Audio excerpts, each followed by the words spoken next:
Should we get started? Yeah, we can get started. People will join. They can rewatch later. Definitely. Welcome to Mr. and Mrs. Wrestling Podcast. I'm Mare, I'm Steve. and we decided to do a special podcast today dedicated to the immortal Hulk Hogan. Yeah, today was a sad day for wrestling fans, entertainment fans. Hulk Hogan passed away today at the age of 71. But before we get started, we wanted to first give a little disclaimer regarding Hulk Hogan. There's a lot of talk about what Hulk Hogan has said in the past, what he's done. We're not here to talk about that. Everybody has their own opinions on that. We don't support those types of views and opinions. Absolutely. What we're here to talk about is the professional wrestler. This is a professional wrestling podcast and forum.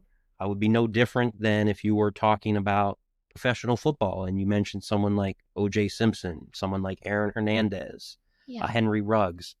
We're not here to discuss outside of that because personally, Terry Eugene Bollea is not the same person as Hulk Hogan. Right. So we're just here to talk about the professional wrestler, the entertainer that is known as Hulk Hogan. Couldn't have said it better myself. Yeah. So we'll go ahead and get started. We're going to talk about his career, his early life, how he got into the business, a little bit of everything. So his actual 72nd birthday was coming up. It's August 11th. He was born in 1953 in Augusta, Georgia. He was raised in Tampa, Florida. He originally started out wanting to be a musician in a rock band. I read that he loved playing music, and I think at one point he was considering going to college to be an accountant. Could you just picture how tall was he? 6'4"? Yeah, 6'4", 300-pound man, long blonde hair, crunching numbers. Like, I don't see it. Looking like Mr. Incredible. Exactly. So he started training in the late 70s. A lot of people have heard the stories. He trained in Florida. He went to Hiro Matsuda, who was a big professional wrestler in the 60s and 70s. And back then, professional wrestling, it wasn't like now where you can just go to a school and pay your fee and get trained. Yeah. It was more of it's like the mafia. You talk about it, but you don't talk about it. Nobody knew how to get in. So when Hogan tried to get trained, his first couple trainings, they were really rough on him and actually broke his leg. Oh my gosh. Because they wanted to see, back then they tested you to see, are you going to come back? Do you really want this? Yeah. And he was miserable, hated it, but he came back. And that's how he broke into the business through that. So he debuted actually in 1977. He wrestled under the name Sterling Golden. If you watched our earlier show with our children, we talked about that a little bit. But he went from Sterling Golden to the Super Destroyer to Terry Boulder. And he first gained national exposure in the early 80s under the AWA banner, which was the American Wrestling Association, which was owned by and run by Vern Gagne, who was a former Olympic wrestler. And that was back when everything was in territories. So what state was he in? Minnesota. So AWA was in Minnesota, but they would travel to like Wyoming. They had the Chicago market. And they would travel down to some Midwestern states. Once they got into the 80s, closer to 84 when the expansion happened, it was pretty much blocked off. So the Northeast was always run by the McMahons. The South from Virginia through the Carolinas was always Crockett territory. And then Georgia had their own promotion, and Florida and parts of Alabama and that area of the country was run by the Grahams. You also had Tennessee. And Tennessee got split into two different factions. There was the Jarrett faction, and then there was the Goulas faction. And eventually Jarrett, who worked with Jerry Lawler, took over. Hogan actually got one of his early breaks in the Nick Goulas area, which was called Continental Wrestling. And then you had the Texas area, which was run by the Von Erichs. The Funks had a little territory there, but Von Erichs was mostly Texas. And that was really about it. The Rocks family did a lot of Hawaiian promotions with his mom and with his grandfather, the high chief. Uh-huh. But yeah, that's pretty much where he got started. So his big break was, as you know, your favorite thing, when he was Thunderlips. Thunderlips in Rocky 3. I am a Rocky fan through and through. There was like a period of time when I watched the Rocky movies, like I think it was 1 to 5, anytime I was like sick, like that was my comfort. And that was one of my favorite appearances of Hulk Hogan was when he played Thunderlips. It was just so funny to see because there's like not really a frame of reference for how big he really is until you see him next to somebody who's small. And Sylvester Stallone is like larger than life on screen, but next to Hulk Hogan, he was tiny. And it was just an iconic movie anyway because also Mr. T was in it. And it was just, I don't know. I just love the Rocky movies. Yeah, that was prime Hulk Hogan. Was, I believe, 1982. So to get that role, he was actually working under contract for Vince McMahon's father. And when he brought that opportunity to Vince to get the time off to go film, Vince's dad told him, no, we're not going to allow you to go do that. Yeah. I don't want my wrestlers in movies. Yeah. So he quit. He walked out of the biggest territory in the country. I think he got fired is what I was listening Quit, to Stone Cold. Fired. I mean, he's done. Yeah. I mean, you weren't going to miss out an opportunity like that to have that. And what he did was he took that opportunity, and nobody thought it was going to be that big of an opportunity. And the McMahons, they're not the type that follow movies or know what's going on in pop culture. They know what's going on in their bubble. Yeah. So when that movie came out, it blew up. It was huge. And the McMahons didn't get to eat off of that. Vern Gagne got to eat off of that. Yeah. And from 82 to late 84, they were running huge houses on the back of Hulk Hogan. Yeah. And he wasn't even the champion. The whole build was him traveling that Minnesota circuit to go after Nick Bockwinkel, who was managed by Bobby Heenan at the time. Yeah. And trying to get the AWA world title. I'm actually reading a book by Dave Meltzer about the year 1984, which in December of 83 is when Hogan bailed on his commitments. Yeah. And no-showed their huge December show, which was cage matches. Him and Bockwinkel, yeah, booked everywhere, Minnesota, Chicago.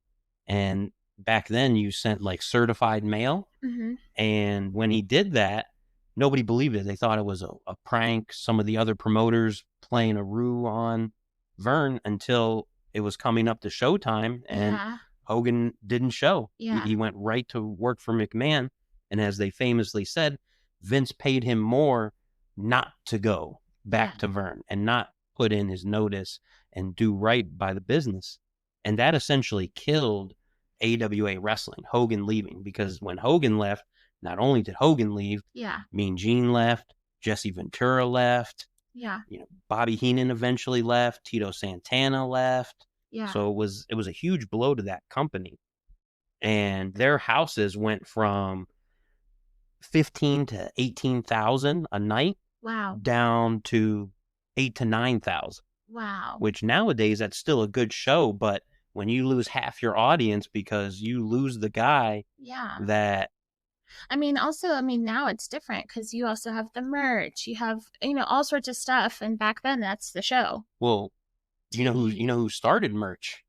It was Hulk Hogan. Hulk Hogan. Yeah. That was the other thing that he got upset with Vern about, is Vern wanted to split the merch profits. And Hogan said, no. He's like, I make my own shirts. I bring them, I sell them like guys do now. There was no pro wrestling tees. Yeah. They didn't have Josh LeBar making shirts for them and mailing them out. Shout out to Josh LeBar. Thanks for the cool shirts, bro. And so Vern didn't want to give anything for that, didn't want to let Hogan keep that money. Yeah. And he also wanted part of Hogan's Japan money. As we were listening to Dave Meltzer earlier, Hogan was huge in Japan. Yeah. He was the first IWGP world champion. He beat Antonio Inoki, which he went on to become a politician in Japan. That's how big he was. Yeah. So to do that was huge.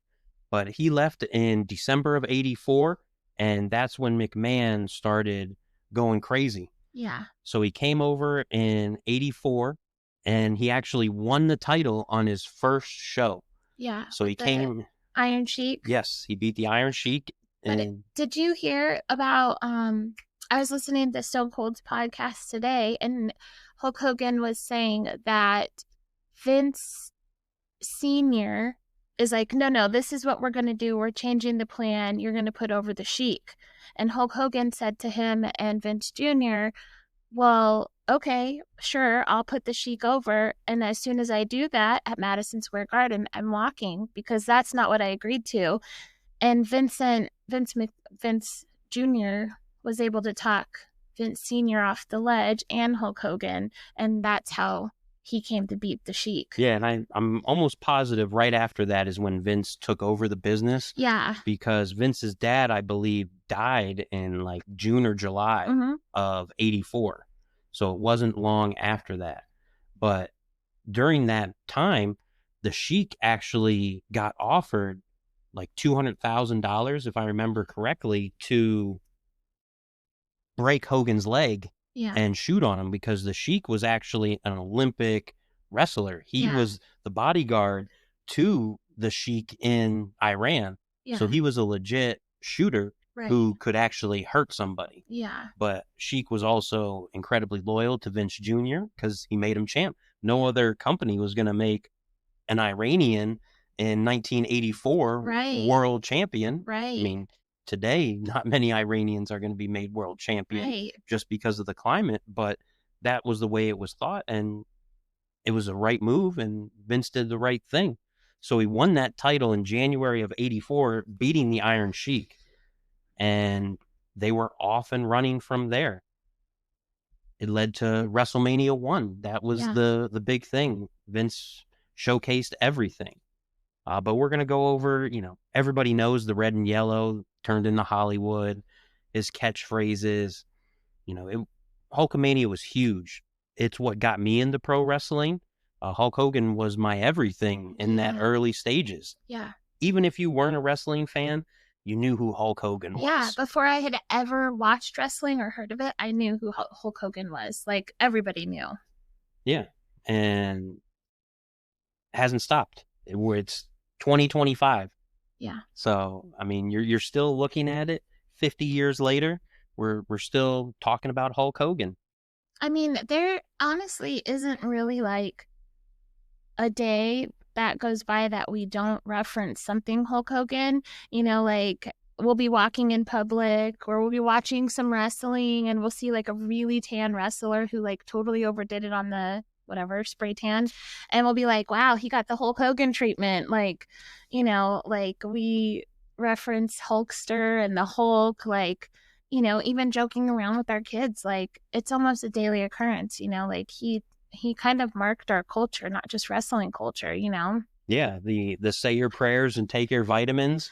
They had, I remember when I was a kid, they had the Hulk Hogan vitamins. And, oh, did they? Yeah, of course. That's awesome. Of course I had them, because if you're a kid, then Hulk Hogan was everything. Yeah. I had the action figures. I had the bandanas, the T-shirts. I tried to watch every pay-per-view I could. Yeah. WrestleMania 3 is still one of my favorite WrestleManias. Yeah. Outside of the ones I've gone to, and that's the one that stands out the most to me. Yeah, that's the first. I think that's one of the first wrestling matches you ever showed me was WrestleMania 3. Yeah. The Hulkster versus Andre. Yeah, the crazy thing about WrestleMania 3 is just how late everything came and was put together. Yeah. So the attendance there, they're saying, 93,000 strong at the Pontiac Silverdome. They didn't actually start selling tickets till the end of January that year. Oh my gosh. And WrestleMania was April? Yeah, I believe it was March then. It was late March. So like 2.5, maybe 3 months? Yeah.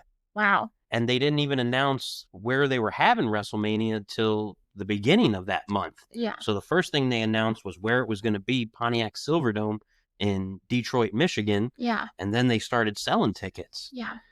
And It's one of the hugest events ever. Top 5 WrestleManias for me without a doubt. Yeah. I mean, it was like such a production. Like they rode into the ring from, who knows how far, and like everybody rode to the ring, and the amount of people, like you just see this like tiny ring in the middle, and there was just like people. It was huge. It was a huge event. Yeah. No giant screen, no towers. Yeah. It was just a ring. Yeah. No pyro or anything. And to think he came in at 84 and he didn't lose the title till late 88. Wow. So he had that 4-year run. And to think about it, Roman Reigns just had his 4-year run. Right. So that's why it was such a big deal of what Roman was doing, because at that time, the only person, and still to this day, that has had a longer run than Hulk Hogan was Bruno Sammartino. Yeah, he was what, 7 years? 7 years as champion. Yeah. So that's something that I don't think anybody will come close to touching. He never had any other titles, no Intercontinental titles, no European titles, no hardcore titles, nothing like that. Quick shout out. We have a lot of viewers on right now. Yeah, shout out Brian Tor. We got... Hey, Brad and Chrissy. Hey, Greg. Yep. Big Earn is in the house. Hey, Andrew. And Hulkamania running wild on this sad day. Thanks for joining in, guys. Yeah, so with Hogan, he had the WrestleMania 3, and then the reason why he dropped that title was he wanted to start doing movies. He wanted to start doing other stuff. So he had that huge run. So they gave the title to Macho Man. Yeah. And he started filming movies. And to appease him, what Vince did was, oh, you want to do movies? Let's make a movie together. Yeah. So they spent 3 days in a hotel room, and Hogan and Vince wrote No Holds Barred. Ah, the one Charlotte mentioned. Yeah. So that was how he appeased Hogan. Like, oh, let me make you a star. The movie did terrible at the box office, but it appeased him for a little bit and kept him going. Yeah. He was, I mean, not to totally change the subject. He was groundbreaking. I was listening today, and Hulk Hogan was talking about how, now wrestlers are like, oh, I got a guaranteed contract and blah, blah, blah, and how they worked hard for it. But really, Hulk Hogan was the first wrestler to get a guaranteed contract. And when he signed with Vince, at the time that his father was still alive, he signed a 10-year contract, a guaranteed contract. And like Vince said, like, I am going to build this company on your back. And like that, doing movies and everything, like. And that's why he had multiple back surgeries. Yeah, because he was carrying the company for those 10 years. Yeah. So he came back in WrestleMania 5. That's where he had the great match with Macho Man, where Macho Man went back to being bad guy Macho Man. Yeah. And that catapulted that next run. He had that next year, and then WrestleMania 6 is where, title for title, Hogan versus the Ultimate Warrior. That was the first changing of the guard where Vince started to go away from Hulk. Yeah. Because, you're looking, it's 1991. Yeah. So let's start to try to freshen this thing up. It didn't last because the Ultimate Warrior is the Ultimate Warrior. That'll be a whole nother topic for another day. Yeah. But the next year, he went right back to Hulk. Yeah. And he beat Sergeant Slaughter at WrestleMania 7, recaptured the title. Yeah. And he had another run, and he held that title until Survivor Series, where he dropped it to The Undertaker with the help of Ric Flair. So Hogan lost to Taker, and then they held the title up due to all the interference, and that's what led to the 92 Rumble that was for the title that Ric Flair won. Yeah. And that led to what everybody thought was Hogan's retirement at WrestleMania 8, where he fought Sid Justice, who had just come over it was about 10 months earlier. He came over from WCW, where he was Sid Vicious, and then they brought the Warrior back to replace Hogan. Yeah. But again, that didn't work. So the following year is when they brought him back for your favorite WrestleMania 9. WrestleMania 9. It's so underrated. It was so kooky and weird. We've never seen anything like it since, but I love WrestleMania 9. That's one of my favorite Hulk Hogan moments, is when he comes out and his eye is like black. Around it, the eye white was like dark purple. Like it was just an iconic moment. Yeah. And So he came back in a tag match. It was supposed to be a tag match. Him and Brutus Beefcake versus Money Inc. for the tag titles. Uh, Hogan doesn't do jobs, so it was a DQ, so a nothing finish. Yeah. But then at the end of the night, Yokozuna from the storied Bloodline family beat Bret Hart for his first world title. Yeah. Hogan came out, and Yokozuna did the job to Hulk Hogan, and then the next month at the first ever King of the Ring, Hogan lost the title back to Yokozuna, and that was the end of Hulkamania in WWE. It was right after the steroid trial, where he told the U.S. government that Vince didn't make him do steroids. He did them on his own, and that's what started the split with Vince and Hulk Hogan. Yeah. And that was in 1993, and Hogan didn't come back till about 2002. Yeah. So then he jumped to WCW, which was owned by Ted Turner in 1994. That was iconic. So I was watching some of Hulk Hogan's matches today, obviously, just to watch, right? And I watched the match at Bash at the Beach when it was Hall and Nash fighting, and they're like, oh, the third guy's here, and they're hyping it up that they are ruining the company and taking over, and then Hulk Hogan comes out, and the announcers are just like flabbergasted because he's the third man, and like he turns heel. And I even wrote a quote. He's like, Mean Gene's like, what's going on? And Hulk Hogan's like, Mean Gene, the first thing you got to do is tell these people to shut up if you want to hear what I got to say. And like the NWO was created. Yep. And it was just like an iconic moment. Yeah, he initially started out as the red and yellow Hulk Hogan in 94. He came back. They put him right into a feud with Ric Flair. Yeah. It was the feud that the WWF at the time didn't do. It was what everybody wanted to see, who was the best from the 80s. Yeah. Who was the best of the best. They ran a few of those house shows in the early 90s, but they didn't draw well, didn't get a good reception. So that's why at WrestleMania 8, they went with Savage and Flair, because that got more traction. Yeah. And then from there, that was the huge taking off point for WCW, where they're in contention. They're on a level playing field. Yeah. So they built everything around Hogan, and people were getting tired. You're looking at 10 plus years of red and yellow, say your prayers, take your vitamins, the ripping of the shirt. Yeah. The people that were my age that were, I was a Hulkamaniac in the 80s. By the mid 90s, you were growing tired of that. Just like with the music industry, you had grunge, the development of rap music. Yeah. So it was a little bit of everything, and Hulk Hogan needed to change, and that's why they went to the NWO. But with that event, they weren't even sure Hogan was going to show up. Yeah. Because that's Hogan deviating from what made him a multi-millionaire. Yeah. So they had a backup plan. If Hogan didn't show up, it was going to be Sting. He was going to be the third guy. Yeah. But Hogan came out, and if you go back and watch that, the funniest thing is when they came out, and nobody knew. Only the NWO knew, and Eric Bischoff knew. Yeah. That was it. Nobody else knew who the third person. Reactions were like legit real reactions. Yep. Wow. And that's why the funny thing is Bobby Heenan gave it away, because everybody was like, whose side is he on? And he's like, oh, he's the third man. And everybody was like, no, whose side is he on? And Bobby Heenan, who was always against Hulk Hogan, he was like, oh, Hulk Hogan's here to ruin everything. Like I've been telling you people for 20 years. Yeah. I did make a note, like at this time you were like 11 years old, right? And like you said, you were a Hulkamaniac. Yeah. So what did 11-year-old Steve think when Hulk Hogan turned heel that night? When it happened, I was actually on vacation. It was our first trip to Florida. So I didn't actually get to see the pay-per-view live.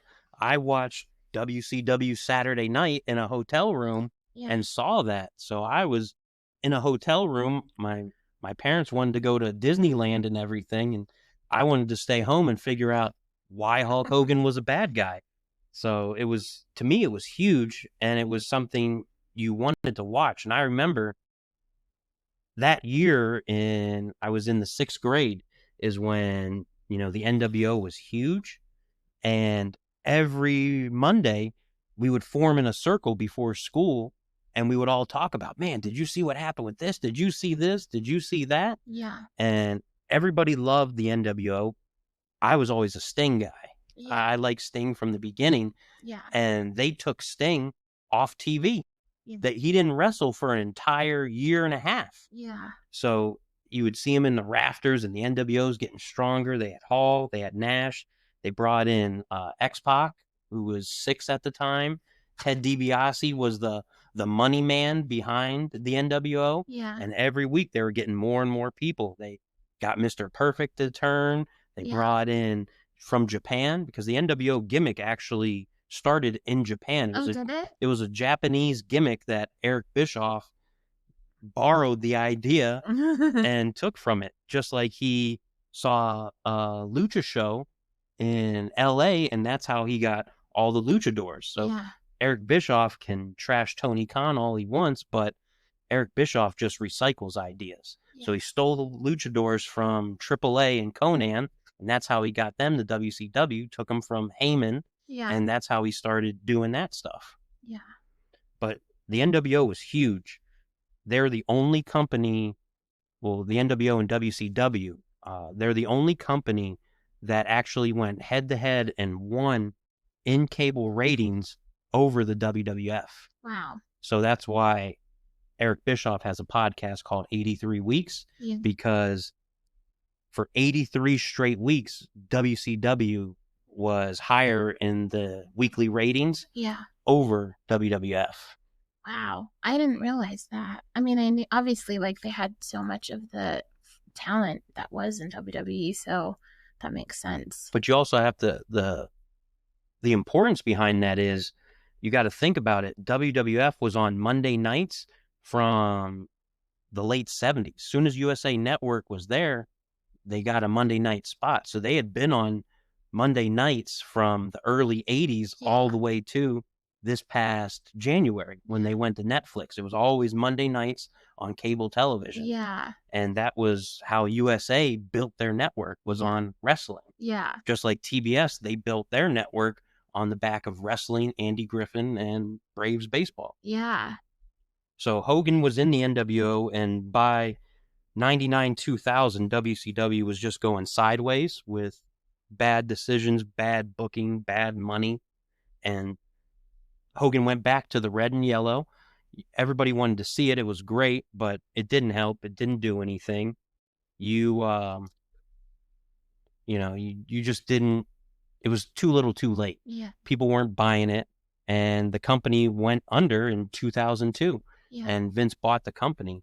But the crazy thing is, when they bought that company, they also bought, not only the intellectual property and everything, they bought all those bad contracts. Yeah. So they couldn't get anybody, not everybody, to come over, like Goldberg, Sting, Nash, Hall, Hogan, because are you going to take your current contract and work, 5-6 days a week, or are you just going to sit at home and collect your paycheck every week till your contract's out? Yeah. So that's why when WCW came over, all you got was like Booker T, DDP, and those types of guys. You didn't get Goldberg and people like that, Rey Mysterio, because they had these huge contracts that they didn't need to work. Yeah.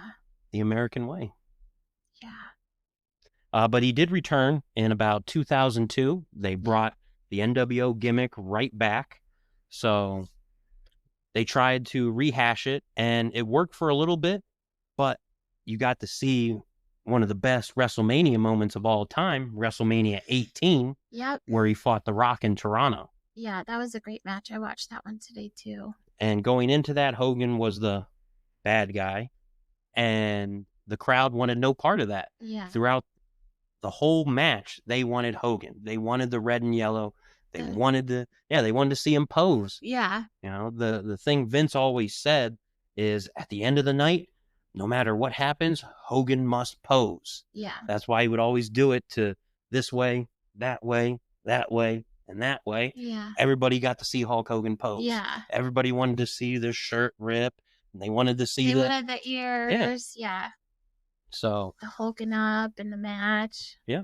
So he came back, and after the NWO split up, he went back to the red and yellow, and it was huge again. Yeah. He got another title run. They put the title back on him in 2002. He beat who's now in charge of the company, Triple H. Oh, wow. Did he? Yeah. Wow. That's who Hogan beat. So Triple H won the title from Jericho at WrestleMania. Yeah. And a month later, dropped it to Hogan. Wow. So Hogan got the title, and who did Hogan drop it to? I don't know. Undertaker. You did say that earlier in the pod. Yeah. So he came back. He had that match with Vince McMahon. That was that street fight that brought back Roddy Piper. Yeah. And they did a brief gimmick where Hogan was fired and he came back as Mr. America under a mask, but he still had the mustache and he still sounded the same. So everybody knew it was Hogan. It's similar to the Grande Americano. Yeah. You know who it is, but we're not telling you who it is. It's that suspension of disbelief. And after that, he got into the world of reality TV for that Hogan's Knows Best show. I never watched. It was horrible. The best part was when, and I just sent this to a couple of people. There was a clip where he bought the Young Jeezy rap album and just listened to like one song like 3 times over and over again. It was pretty funny. But he faced a lot of controversy, as we mentioned at the beginning of the stream. We're not going to get too deep into that. If you want to go look at it, you can go look at it. Yeah. He then was brought in also to TNA. Him and Eric Bischoff were brought in when TNA was reaching its high point to run TNA, to get them over the hump, to go live on Monday nights against that. So what does Hogan do? Well, he does what Hogan knows best and brings in his buddies. Yeah. Brought in the Nasty Boys, brought in Jimmy Hart, brought in all those people. Yeah. And TNA went from being on the come up to tanking miserably. Oh, no. Yeah. And they're just now recovering from that disaster. Yeah. Because they went from pushing guys like Samoa Joe and AJ Styles to, well, now we got to push Rob Van Dam. We got to, push my buddies that are here. Yeah. So it was a wild, wild event, wild life, wild career. I got to see actually Hulk Hogan twice in my life. Once wrestling. Now these are times that I can remember. If my parents took me when I was under the age of 6, I don't recall that. I've seen pictures of Hogan and Andre teaming up, but I don't remember it. But the 2 times that I did see Hogan, once was at the only WCW pay-per-view I ever went to, which was Starrcade 97. Okay. I got to see Sting's return, and WCW's biggest pay-per-view was Sting's return, and also the first pay-per-view Bret Hart did with WCW after the screw job. Okay. So it was Hogan versus Sting. I got to see that, and then I got to see him as the host of WrestleMania 30, where he did that. And we also got to see him as the host for WrestleMania 35. Yeah, it was fun. I just remember like everybody went crazy. They were like, "Oh my gosh!" Him and Alexa Bliss. It was cute. We'll post a little reel of it or something. The most awkward hosting ever. It was awkward. I mean, he was only on there for a little bit. Do you want to pause to read for a sec? Yeah, we got some comments, questions on here. Brian Tor, I know my stuff, thanks. Yeah, Hogan brought in Dennis Rodman. That was the huge thing. They had matched. Yep. Team match. Yeah, Hogan and Rodman against DDP and Karl Malone. They also had a match. It was Hogan and Eric Bischoff against DDP and Jay Leno. Oh my gosh. Yeah, Jay Leno did a wrestling, and that was at Sturgis at the motorcycle rally. Yeah. So that was the big thing. So yeah, Hogan and Eric Bischoff actually hosted a Tonight Show. So that was huge. But yeah, that was basically Hogan's in-ring career. He's credited for bringing wrestling into the mainstream, from it being territorial to being national. And that's what he did. He was an actor. He was in Rocky III, like we talked about, No Holds Barred. One of my favorites, Suburban Commando. It was pretty good. Christopher Lloyd's in that. Undertaker's in that. He also did a movie where he played a nanny called Mr. Nanny. Oh, I forgot about that movie. I never saw it, but I forgot. Yeah, it was cheesy kid movie. I personally liked. Everybody hated his TV show Thunder in Paradise, but I loved Thunder in Paradise. It had the cool boat that had all these gadgets and everything. I personally enjoyed it. Jack Lemmon, his son, was in it. So remember Jack Lemmon? He was in Grumpy Old Men. Yeah. So his son was the co-star in that show. So it was awesome. He made some cameos on Baywatch and whatnot, and you can look all that stuff up. I mean, they had cartoons. Yep, the Rock and Wrestling Connection, which was great. Do you know who played his voice in that show? No. Do you remember the show Everybody Loves Raymond? Yes. Remember the older brother, Brad Garrett? Oh my gosh, that was him. He did the voice for Hulk Hogan in that show. Yeah. So yeah, he was a world champion 6 times. He was a 1-time tag team champion with Edge, who's now Adam Copeland. So his first world title won, like I said, 1984. Last one, 2002. Wow. So 18 years apart. So he won his first one in January of 84 and his last one in April of 02. Yeah. So huge. So he beat the Iron Sheik and then he beat Triple H. He was also a 6-time WCW world champion. As we mentioned, beat Ric Flair for that first one. Yeah. He was also, what a lot of people don't know, is what was the precursor to the IWGP World title. Hogan was the first one to win that, and that was in 1983, a year before he made the jump, and he beat Antonio Inoki, who, next to, Ricky Dozan, was the biggest thing in Japan. Yeah. And that was a huge, huge, huge monumental win for him. And it solidified him because if you go to Japan and you can win a title there and be considered the guy, then you can actually go. Everybody thought like how Cena, he has the 5 moves of doom. Hogan could just pose, drop a leg and everything. But if you watch his New Japan stuff, Hogan was actually a wrestler. He could do it. But if you don't have to do it, why are you going to do it? Yeah. Yeah. So he's a WWE Hall of Famer. He's in there twice, once for himself and once with the NWO. Yeah. He headlined 8 of the first 9 WrestleManias. Yeah. So that was huge. They talk about Roman Reigns bringing it into, this new stratosphere. It's all on the back of Hulk Hogan. Right. Absolutely. So yeah, in the early 80s, he went from AWA to, WWF, and then they skyrocketed. Yeah. It was just a monumental time in that era.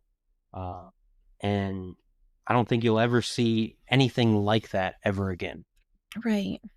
I think the cool thing about Hulk Hogan is, like, as I was listening today to Stone Cold's podcast on YouTube, he was like a huge fan of wrestling. He kept saying throughout the podcast, like, I'm a total mark. Like, I'm, like, to this day, I watch wrestling and I love it, and he talked about how when he was younger, he talked about kayfabe and like he didn't understand any of that. And just to see, his career and how it developed and how, like, really when Vince said, I'll build my company on your back, like he really did. And Hulk Hogan put in that work and he did it, like wrestling wouldn't be what it is today without him, it would probably, I don't know, still be maybe territories, maybe not that popular.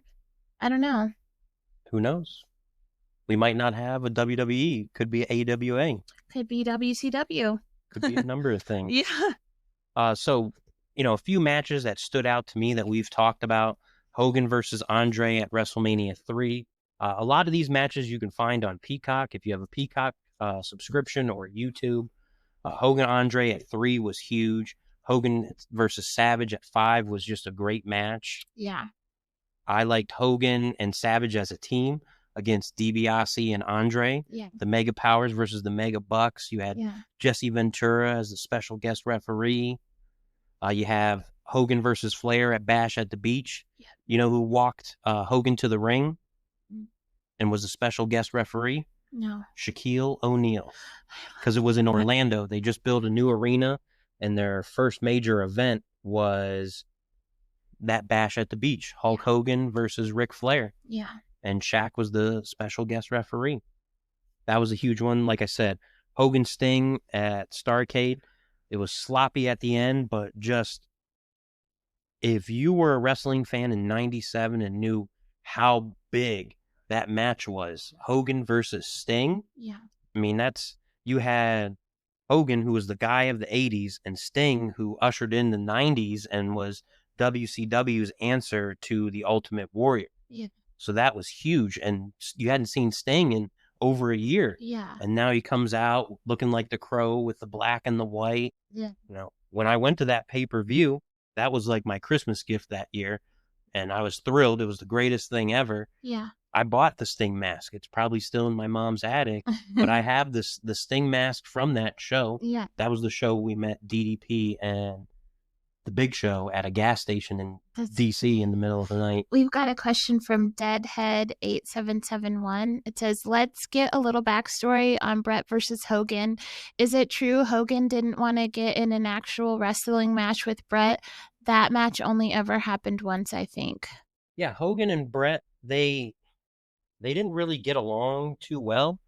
Bret Hart is, you know, if you're a wrestling fan, he's very opinionated. Yeah. And Bret was once you sour Bret Hart, it's going to be very hard to come back from that. Yeah. And if you watch the documentary leading up to WrestleMania 9, when they brought Hogan back because they weren't selling any tickets and Vegas wanted, hey, we want Hulk Hogan. Yeah. Just like now when they go to Saudi Arabia, hey, we want Goldberg. We want The Undertaker. Yeah. How much do we got to pay to get Shawn Michaels to come out of retirement? Yeah. All that stuff.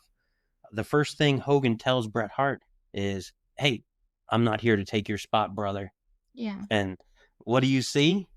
That day, Vince comes to Bret, hey, Terry's going over. Hulk's going to win. So Bret was, well, you just told me, hey, I'm dropping it to him. We're going to build for a year, and I'm going to win it back next year. Yeah. So that's what started to ruin Bret Hart and Hulk Hogan. And then Bret coming in to the WCW on a huge contract. Like, you got to remember, 1997, they're paying Bret Hart $3 million a year. Wow. To go. That's why he left. He had a 10-year contract with Vince, and Vince wanted to cut back his money because they weren't booming at the time. Yeah. WCW was booming. Yeah. And Bret didn't want to take a pay cut, so Vince allowed him, hey, see what they'll give you. Yeah. $3 million a year. Yeah. And yeah. Wait, so that's when the screw job happened? Yeah, 97. Wow. So Bret, that happened at November of 97. And then he didn't show up that next night, which is what WCW should have done. Yeah. They should have brought him right in. Yeah. They let him sit at home for a month. So the biggest story in pro wrestling happens, and they don't capitalize on it. They don't bring him in to have him trash the company. Hey, I'm here to, yeah, be legitimate. I'm here to, go where the big boys play. Yeah. No, we're going to have you sit at home, yeah, and we'll build it up then, yeah, which made absolutely no sense. Yeah. So, yeah, Hogan and Bret, it's very messy, but with Bret Hart, a lot of things can be messy, but most of the time Bret Hart's right. Yeah. But they were in the NWO together, which why would you put Bret Hart in the NWO? That makes absolutely no sense. I'm actually surprised. I didn't realize that they were in there together. Yeah, WCW was poor booking, but if you go into our next podcast, that'll be talking about the past week in wrestling. We're going to get more into Eric Bischoff, who ran WCW. Yeah. He's been talking out of the side of his head a lot lately. Ooh, I can't wait. I haven't seen that. Yeah. Very interesting stuff. Any matches that stood out for you as a Hulk Hogan? Yeah, I mean, I loved WrestleMania 3 with Andre the Giant. I did do kind of a little bit of a deep dive on the Mega Powers because one of my favorite moments in wrestling is when Miss Elizabeth, like, Macho Man is getting beat up by Honky Tonk Man and Hart Foundation. Bret Hart. Bret Hart. And they're about to hit Macho Man with the chair, and she goes in front of them, and then she runs and she gets Hulk Hogan, and he comes to, save the day or whatever. And like that little storyline that led up to WrestleMania 5 and the blowout of the Mega Powers, like, was so huge, because it was, in real life, Macho Man really was very jealous and protective of Miss Elizabeth. And Hulk Hogan really was like, pissing him off. And so I really loved that. And he actually did it twice. He saved Macho Man twice, and then she went to get Macho Man to save Hulk Hogan, and he didn't come. Macho Man didn't come until she was gonna get hurt. And so I loved that. I also, there was another match. Oh, I was thinking about the WrestleMania where Hulk Hogan lost to the Ultimate Warrior. 6. WrestleMania 6. And we even talked about that earlier today when we were talking about, Hulk Hogan's career and whatnot. And I remember we had started watching WrestleManias like from 1. And we were going to watch them all the way through. And when we got to 6, I remember you're like, oh, well, who's going to win? I'm like, well, duh, Hulk's going to win. Like, who else would win this match? Like, he always wins. And then he lost. And I was like, what? Like, what were you thinking at that time when that happened and you were a little boy? No, I was devastated. Yeah. I wasn't an Ultimate Warrior fan. I didn't like him. I didn't think he was good. His entrance was good, but that was about it. Yeah. His best match was with Rick Rude at WrestleMania 5. Yeah. And his second best match was with Hogan. And by the time the Warrior got to the ring, he was already huffing and puffing. Yeah, because he ran. Yeah, he ran to the ring. Crazy every time. That's the Warrior for you. What did you say? You said something, though. You thought Hulk was going to retire then or something? Yeah, there was talks of Hulk retiring. That's why they did the passing of the torch. Yeah. Because if you watch that, so they went in, Hogan dropped the title, and then it transitioned to Hogan having a feud with Earthquake. Yeah. And if you watch those shows leading up to it, Hogan got taken out by Earthquake. Here's this 400 or 500 pound guy sitting on your chest. They did the whole thing where, they showed the sad montage. Vince McMahon did a live in studio interview with Hulk Hogan talking about his career and everything. And Hulk Hogan, if this is the last time we see you, thank you. And as a 7-year-old, I thought it was the end of the world. Like, Hulk Hogan's leaving, and that's why at that time I started watching WCW because I didn't like the Ultimate Warrior. So then I started discovering, oh, you can watch WCW on TBS. Mm-hmm. So that's when I got into Sting, and I started following Sting. And then right after Warrior beat Rick Rude shows up in WCW. So it's like, oh, I know this guy. And, it was great because you're like, oh, Ric Flair came from there and was their world champion. So they've got to be pretty good. And then you start seeing the same people like, hey, this guy was here. And then Jake Roberts goes. Yeah. And then Ric Flair comes back, and it's like, oh, this is great. This is right up my alley. It wasn't, they didn't have, like, at this time in WCW going to the late 92, they didn't have the, everyday working man jobs. Like, they didn't have a trash man. They didn't have a repo man. They didn't have a clown. They had actual people. And that was, as I was getting older, that was more what I flocked to. Yeah. But yeah, there's a lot of good Hulk Hogan stuff out there. There's a lot of bad Hulk Hogan stuff out there. But, again, we're just talking about the professional wrestler Hulk Hogan. Yeah. We're not getting into everything else like that. You can form your own opinion on that. I personally believe Hulk Hogan and Terry Bollea are two different people. It's just like talking about, a movie character. Yeah. If I like Leonardo DiCaprio and Django, that doesn't mean I support everything that person would do, but the character was entertaining. Yeah. Yeah. I mean, he impacted a lot of people's lives, like he changed the face of wrestling, and he isn't all bad. We're just talking about, what he's meant to us, and not obviously, and we're not in support of Terry Bollea and what he has said. Yeah. So he was also the first wrestler to host Saturday Night Live. Oh, really? I'll have to watch that. The night before WrestleMania 1, him and Mr. T hosted Saturday Night Live. Yeah. 1987. Wait, did he wrestle Mr. T? No, they were a tag team. Tag team. Hogan and Mr. T versus Piper and Cowboy Bob Orton. Okay. We're going to have to do deep dives like this more often because we talk about all these guys and I'm like, oh, we have to talk about Roddy Piper. He's my all-time favorite. There's so much to talk about in wrestling. So, you know who Big Show won his first world title and first match against? Hulk Hogan. Really? His first match in pro wrestling, he beat Hulk Hogan for the world title. His very first match. Wow, that's incredible. And they brought Big Show in as the Giant, which was it when he had long hair? Mm-hmm. And he had the Andre singlet, and they said, we know who your father is, and they portrayed him as Andre's son. That's funny. Another iconic moment for Hulk Hogan is when Andre turns heel and they're like talking, I don't know, was it like backstage or something or Piper's Pit. And Andre like hits him or grabs it or rips his shirt off, and then the necklace cuts Hulk Hogan's chest. And didn't Hulk Hogan even like cry or something? There's like a single tear or something. But like, if Andre grabbed me, I'd be crying too. Me too.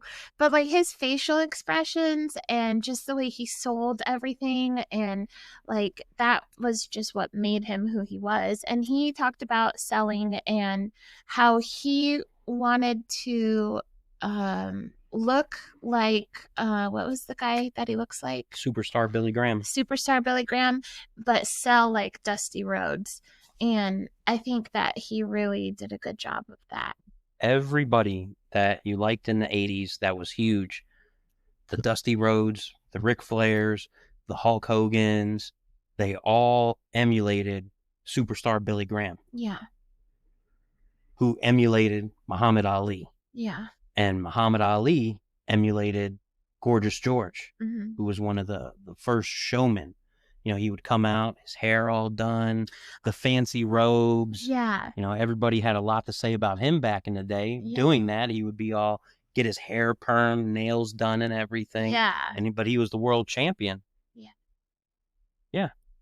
That's Hulk Hogan. It's a sad day for wrestling fans, but, just like I told my son today, is don't be sad about losing somebody. Keep talking about them. Keep watching their matches. Keep doing things like we're doing here today, having a discussion. Tell your friends, share with people. Get the next generation of wrestling fans to appreciate what got us into it. Because if everybody in the 80s watched that same stuff and felt that and got into it, show them that same stuff again, and maybe they'll get into it again.